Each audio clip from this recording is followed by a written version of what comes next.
Welcome back to Harvested and Handcrafted. We are here today at the Somerville Farmers Market. I am Alyssa with Culinary Creation. I do take and bake casseroles and soups. In May, you will find the tomato pies. So let's get started. We have a fun episode for you today. You're going to get a lot of giggles out of today's. We are here with Callie from Ponderosa. They serve some wonderful beef, bison, and chicken, and also some dog food. Callie, tell us a little bit about your product. Where are you guys out of? So we're out of Andrews, South Carolina, and they won't let us raise bison in town, so we have to travel a little bit to get here. But we raise cattle, we raise bison, we raise chickens. Got a couple ducks last week because why not? If you're gonna feed them, you might as well just feed something else, right? And then we actually built a state-inspected processor on our facility, so we get to process everything ourselves. Oh wow, that saves a lot of time and effort. Definitely, and it's big because we don't use chemicals at processing, and a lot of people don't realize that a lot of chemicals go in your meat. Right. We don't have to do that. That's awesome. How many bison do you happen to have on Probably your? About 30, and right now is the baby time, so we are waiting for our first babies on the bison to drop soon. So, yeah. Oh, that's so cute. And by babies, you probably mean like they're bigger than me, aren't they, when they come out? Actually, you know what? They're not. So they're, you know. Okay. I mean, right in there. That's They're so not cute. bad. It's like a, I don't know. How much do you think they weigh when they come out? About 30 pounds. Somewhere right in there. Yeah. Bigger than my dog. Well, that's it. They're about like a dog, size of a dog when they're born. But yeah. I like how you say dog. Dog.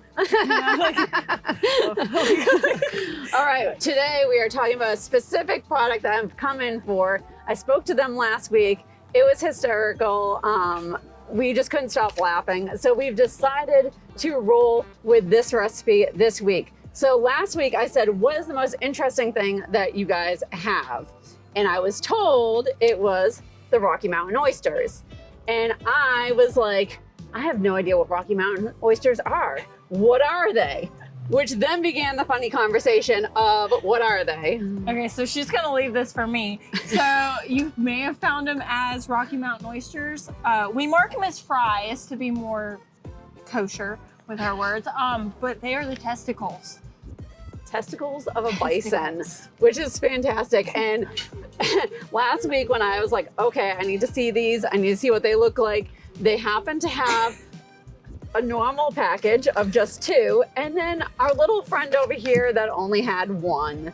So poor if guy. If he was married, his wife was a little upset with him is what we've decided. So we're rules. I've never done bison testicles before. So this ought to be interesting. We are going to attempt this this week. So wish us luck. We are here with Garnett from Charleston Spice Company. This is like a chef's dream right here. All of these spices, all of these herbs. I mean, the recipes are endless with you. Absolutely. I don't know if you've heard, but our segment today is about Rocky Mountain Oysters. Fun. So we are being told that Rocky Mountain Oysters go really well with like Italian / spicy flavor. So what can you recommend for us? I would recommend our Mediterranean oil blend, All right. which is Italian herbs, a little red chili flakes, a little bit of garlic. So you kind of get that Mediterranean flavors, but you get a lovely soft heat. Nice. Yeah. Perfect. Get back with you in a little bit and I'll let you taste some. Would you like to? No, you don't look very excited about that. It will be a first. I'd love it. Thank you, Garnett. Thank you. We are here with our Rocky Mountain Oysters. Yeah. And we're staying professional today. We're staying professional. We also have some buttermilk, our flour, egg wash, and our little bit of cornmeal mixture. And then we will go outside and we will fry these. But first we have to peel them. So this is the one with the skin on, and then I have taken one with the skin off. So what we did was we just took a little slit down the center, and then it just peels away. It's a little tough. The meat's a little tough. That's why the buttermilk is here. When you marinate it in buttermilk, it just kind of marinates and tenderizes the meat. So it will stay in that buttermilk once we get the skin off. All right, so there you see it just peels away, and then you just can pull it right off the skin. So then the skin is thrown away. We'll just put it over there for now. And then you're gonna slice it into medallions. So nice and thin strips, maybe like a 1/4 of an inch thick. And then after you slice them, you're going to put them inside the buttermilk. I don't want to mix these with the ones I've already been marinating, but put these inside the buttermilk and you're going to keep them in there for about 2 hours at the least. You can do it overnight. So we're gonna take those out of the buttermilk and we're just going to dry them off a little bit. Sorry, I got buttermilk on your tablecloth there.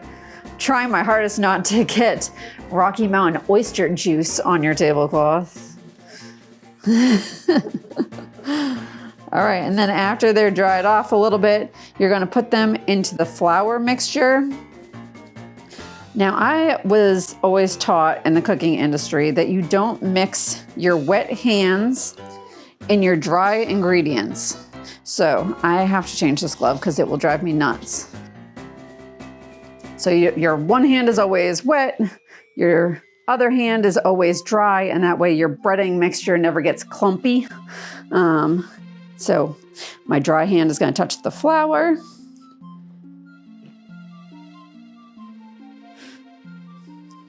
And then my dry hand is also going to pick up those Rocky Mountain oysters out of the flour mixture. I did put a little bit of salt and pepper inside this flour mixture. And then for the Charleston Spice Company, their delicious Mediterranean mix that we are adding to this. So inside my corn,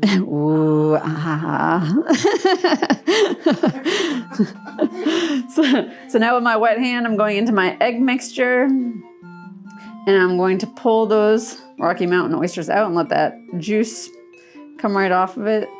We could go really bad right now in saying something and I'm trying to stay clean. Okay, so inside my cornmeal mixture, we have Charleston Spice Company's Mediterranean mix in there with our cornmeal.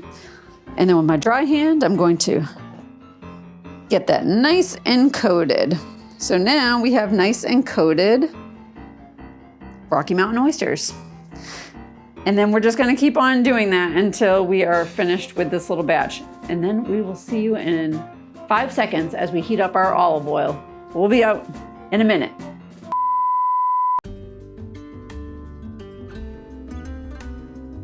We are here with Faith from the Cookie Chick. As you can tell, she comes with armed guards because these cookies are so good. Isn't that right, Chester? Yeah, who makes the best cookies? This girl. I love you. Okay. So I don't know if you've heard what our segment is this week. Tell me. Rocky Mountain oysters. So, that sounds delightful.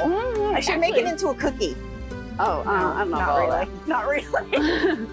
So today we want to feature, are you gonna start patting my hair? Her hair's never this long and lovely. It's like a Lhasa Apso. I'm just gonna keep doing this one. Okay, we'll just do the segment with her patting my head. Good girl. So Faith and I go back years. Many years. Yes. Many kitchens, many years. We've rented many kitchens together. We usually follow each other around to all the different farmers markets. I have known her bestie since 2015. So we have been buddies for a long time. Mm-hmm. This is why she can pat my head. That's right. So you have the most amazing cookies ever. Of Thank course, you. I fell in love first with the ginger molasses cookie. Big seller. Then I fell in love with the brownies, which you don't have out here. But my favorite, and I know it's yours too, is that wonderful peanut butter with Reese's Pieces. I'm gonna start twitching right now because I loathe peanut butter, but I do it for you because I love you. I love you all so much, Somerville. Look, Here are these hideous specimens right here. They are delicious, I'm sure. My husband vouches for it. Okay. If you want a good laugh on a Saturday morning, this is the tent to come to. You will find many vendors hanging out with Faith because she will keep you cracking up all day long. So come, get your head patted, enjoy a cookie. Best and market ever. enjoy our market. Bye, guys. Now you're going to take your Rocky Mountain oysters and you're going to throw them in a cast iron skillet with oil. And you're going to fry these for about 3 minutes on each side. You don't want to overcrowd your pan too much because then the oil cools down and you don't want that. You want it to be nice and hot. All right, and they'll get like a nice golden brown to them. And then we'll flip them over. Oh, you hear that sizzling sound? It's music to my ears. Oh, I can't wait to serve these up to Steve. He's gonna love these. He's always said he wanted to try Rocky Mountain oysters. I know his mouth is probably drooling at his desk right now. He's waiting for them to come to him. The oil's hot enough, I'm gonna just let it cook without the flame for right now. But yeah. All right. I think these might be done. It's that quick. All right, here we go.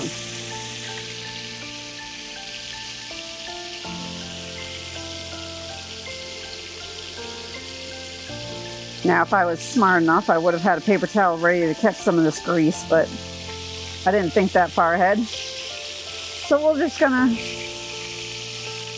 well, we're not gonna take that one. That one said it doesn't want to be eaten today. All right, what y'all think? What do you think about Rocky Mountain oysters? Have you ever had them? I have never. I am a New England girl. I grew up in New England. I had never even heard of Rocky Mountain oysters, as you could tell by the way I was talking to Ponderosa earlier. But I'm interested to try these. Try everything at least once, right? That's what we tell our kids. Well, don't try that one because that one just fell apart in my hands too, which is not always a bad sign. All right, let's go try to feed these to Steve. Jesse? I'm kind of scared. You have to try it first. Why do I have to try You're it? the cook. I cooked it, right? You're the cook. You have to try it first. Doesn't the cook usually, like, they feed everybody else and then they're the last ones to eat? Yeah, usually, but Yeah. I think how about we try it at the same time? Okay. With or without sauce? With the sauce. Okay, we made a hot mustard sauce, so we will put that recipe also in here. But I say without the sauce first. Okay, without Okay. the sauce and then with the sauce. And then with the sauce. All right, here we go. I'm just gonna pretend it's a chicken nugget. Exactly, that's It all. might be really good, who knows? It's Cheers. fantastic.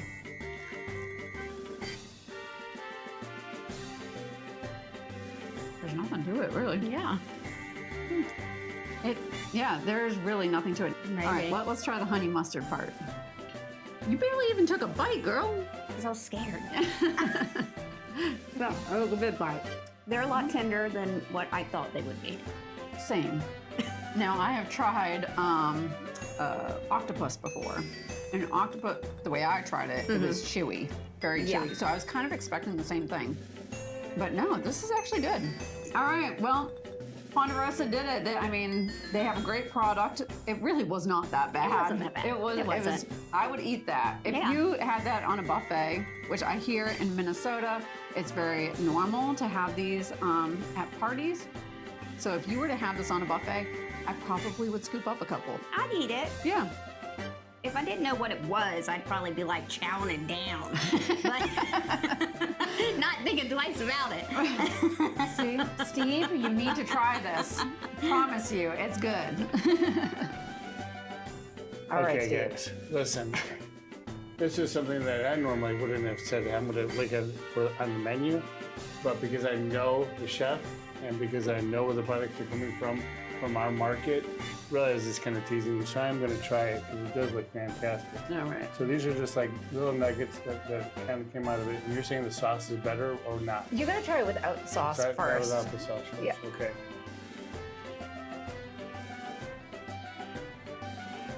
Oh, that's good.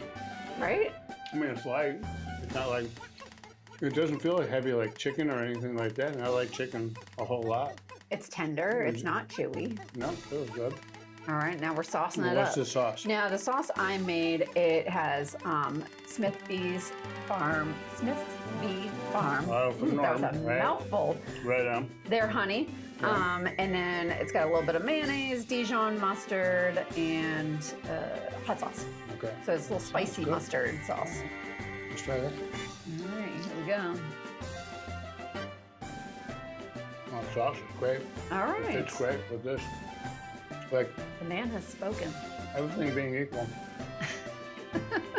No, in all seriousness, I think that when we have cool products like this, where we got good people that know what they're doing, and we have the recipe on this. Yep. It's gonna be on the video. Yep. It's worthwhile. And the truth is, I can't wait to see what you're gonna do next week. I don't know if it's going to be as adventurous as this one, but we've got a nice lineup. I've already got the vendors in the brain, so It's good. yeah. All right. Well, actually, thanks for the treat. You're welcome. Now you can say you've tried Rocky Mountain Oysters. Rocky Mountain because we're Oysters. keeping it clean. We're not saying what it actually is, Rocky Mountain Oysters. Let's just go with what that is. Yep, That's nice and clean. perfect. I like it. Thanks, guys. All right.